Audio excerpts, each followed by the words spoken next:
Bismillah, Assalamualaikum warahmatullahi wabarakatuh. Ketika masuk di bulan Ramadan, futihat abwabul jannah wa ghaliqat abwabun nar wa suffidatis syayatin atau wa sulsilatis syayatin. Pintu surganya dibuka, pintu nerakanya ditutup, dan setan-setannya dibelenggu. Tapi kemudian apakah tidak ada syaitan di bulan Ramadan?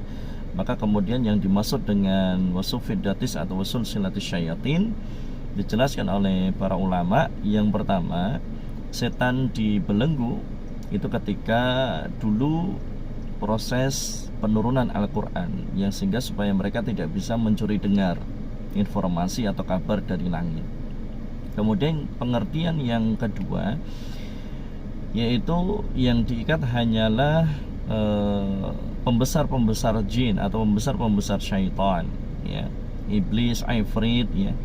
Kemudian yang ketiga, ini hanyalah kiasan, bahwasanya ketika orang sedang berpuasa, maka dia akan lebih mudah mengalahkan pengaruh-pengaruh keburukan dari syaitan, yang sehingga kemudian dorongan, hasungan, pengaruh keburukan atau bisikan keburukan dari syaitan itu akan melemah, ya, akan pengaruhnya melemah ketika orang itu sedang berpuasa, dan orang itu lebih mudah untuk kemudian bisa mengalahkan bisikan-bisikan keburukan atau kejahatan dari syaitan.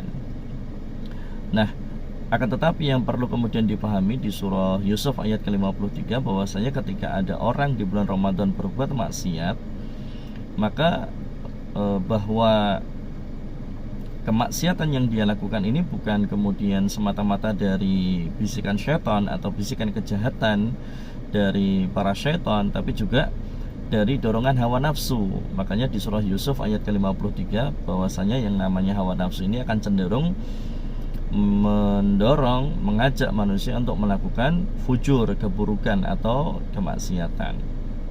Maka syaitan tetap ada, tapi pengaruhnya melemah, dan orang yang berpuasa lebih mudah untuk mengalahkan bisikan syaitan. Tetapi ketika ada di bulan Ramadan orang berbuat maksiat, maka dia sedang mengikuti hawa nafsunya. Padahal ketika berpuasa sebetulnya kita juga diperintahkan untuk bisa mengekang hawa nafsu atau syahwat. Tapi kemudian ketika diperturutkan hawa nafsu tersebut, maka akan cenderung mengajak, mendorong pelakunya untuk berbuat fujur atau keburukan. Barakallahu fikum.